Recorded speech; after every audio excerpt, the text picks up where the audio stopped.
I don't know how to tell this story exactly. It's like you tell it once and it makes perfect sense and seems to have energy, and then you tell it again and oh, its importance is worn off or something. With it, like matters of whether it's even true. People think it's all true. I'm not an actor. But like when I was a kid and I was traveling, I shouldn't have been, I was by myself and I was deaf. I was on the bus by myself and had a conversation with the lady next to me when we stopped in Breezewood. We had some little bit of time to get a sandwich and stuff. And I get back on the bus and she said, "Well, it's a good thing you and I were friends because you're 5 minutes late and they were going to pull out without you." I was like, "Oh my goodness, how can I thank you? I mean, I would have been stranded in Breezewood without any money. My God." But like, I mean, there's other things about the problem. Like my mother wrote a letter one time and it was all about me and stuff. And she was getting me out of trouble because she had witnessed what they were arguing never happened. She was trying to explain, and when she was done, she accidentally deleted it, so she had to do it all over again. This is one of those case testimony type things because it's hard to live something so incredibly painful and describe the context of the intellectual action that was going on at the time back in about 1994. And what happened was I didn't know I had a neuroplasm, and I always say you can see it now because one of the things that they often comes up is the way that they attacked me over those two girls, Leslie and Rosa. But really, it was far more cunning. Beneath the surface, it was much more violent to me.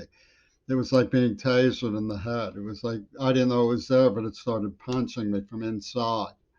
And I got on a bus, went thousands of miles to Iowa, and I went down by the river and was screaming and screaming. I was in so much pain.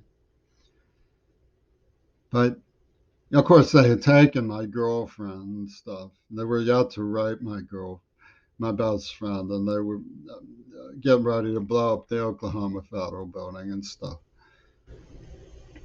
But the thing was, is it, like I wrote a little about it to Don Timmerman, but just look at that name, Don Timmerman, Don DT, Don Timmerman, a Catholic worker in Milwaukee. That somebody could read, and I think it probably describes pretty good what it was like. But I've never really, I don't try very often to try to describe something that caused that much suffering. But they were playing a game of fake news, things they had. That's Carnegie Mellon's Make No One people, Martin Sheen and Bill Clinton, had it like, oh, CMU ate your brain. We'll see what they did was psychologically profiled, and they were playing computer games with psychological prediction and stuff. And they were running a Rashomon game. If you don't know what that is, it's these spirits all witness something and they get quizzed by the imperial court. What did they witness? And the story gets told 3 times, and from all three people's point of view, it's a little different. And so they were talking about as it went along, it was a big fake news consortium. Which story depends on what you want to believe. Like when I was on Mount Desert Island and going through terrible throes about the AIDS war game they were playing up there, I heard Emperor Hirohito was sick, and I wrote him how sad it made me that the war had taken place and the atomic era had come. You know, something of an apology, and it was like one of the Rashomon ideas was, um, oh well, you don't know how bad the Japanese were, so you should have to pay for your upstartness. So the, the Japanese could make somebody eat their own vomit in those POW situations. Well, They did even more than that. You know, they they used the neuroplasm, and of course the NAACP was gagged with this. They were laughing about it. They knew what was going on. Clarence Thomas and those guys. So they were taking my girlfriend, they were humiliating me, and they were subjecting me to these horrific Japanese reflex tortures with an impacted neuroplasm all combined to empower the argument of whatever was convenient, whatever worked for them. So, it's like I don't know why you're going or where you're going, boy, but you're going. It's like Thomas Malthus. You cry all you want to, but there's not enough. And there's no more. No, and they were always laughing at me for wanting to try to be helpful. They had cornered the market on helpfulness. The green card would hold out the sandwich for the immigrant floozy and ask her to, what.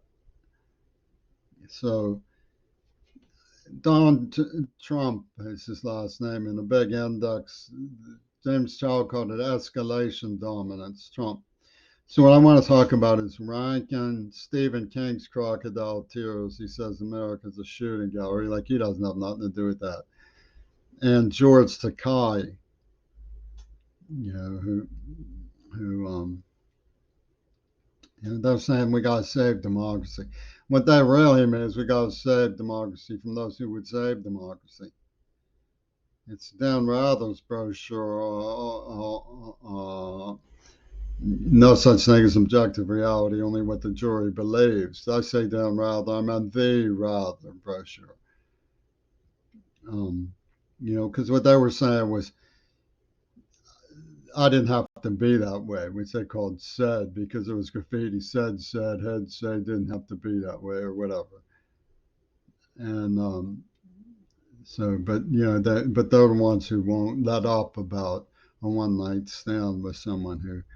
Well, the thing is they have little things that go on. Like the Texas school book is, if you look at Trump and Peter Gabriel, he calls digging in the dirt.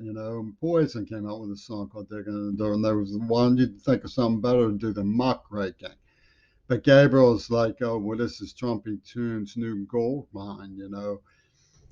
Marie Muchmore, it's like the love of my grandmother Marie much more than Kennedy, right? It's just the Midwest Ku Klux Klan at work, So you have, and that was the Donaldsons. So I was given a stopwatch as a child by Jeff Thompson. I could tell you a story. He took me to the Penguins. It was the only time in my life I ever was constipated. They were honking the horn, "Get out here, Jimmy!" And I was trying to get it out. And it's the only time in my life as a child that I ever had such a strange experience. I'm saying they may have been tampering because they did a lot of tampering with me. You can see that by the fact that I'm deaf. No, that's a strange theory. I don't want to dwell on it, but you know. So the question is, what is it worth much more, the money? In Odessa file with John Boyd, it opens with the JFK assassination coming over the radio. And Oswald turns into the name Ronald on the screen. Ronald turns into Oswald or something. And he starts saying, know what the picture of that assassination would be worth. It's like it'd be worth much more than Kennedy's policies. So so they're trying to dig in the dirt. And so why would I make a movie video like this? If they're just laughing, copyright, and getting off that they use extrusion, I virtually can't not answer their criminal psych out allegations. I virtually can't not say anything about it because they'll torture me if I don't. And they get their gurgles and their laughs and their ha ha ha from it. I'm completely incomprehending of how much suffering they inflicted. Absolutely, truly, truly hateful, cruel suffering they inflicted on me.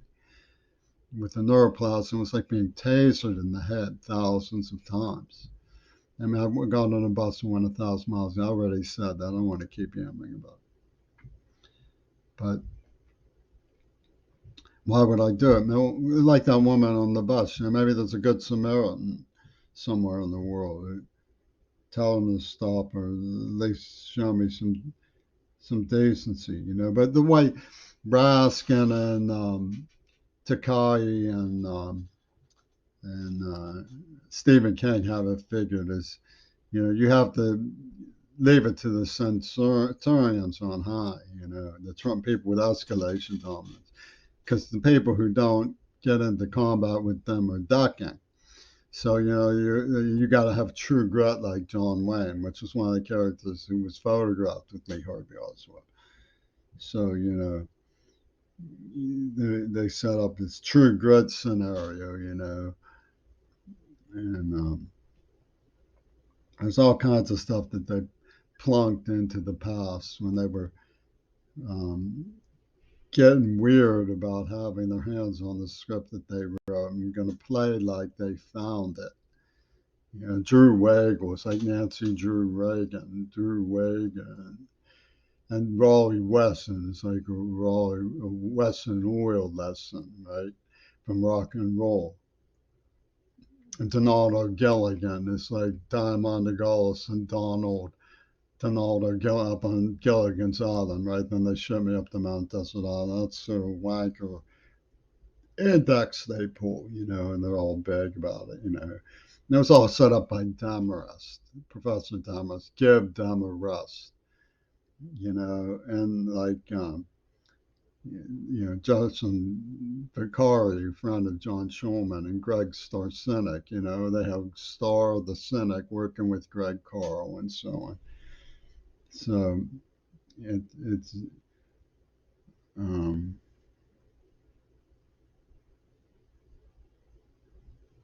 ugly mob scene from the powerful, and they want to play Rashomon about it and stuff.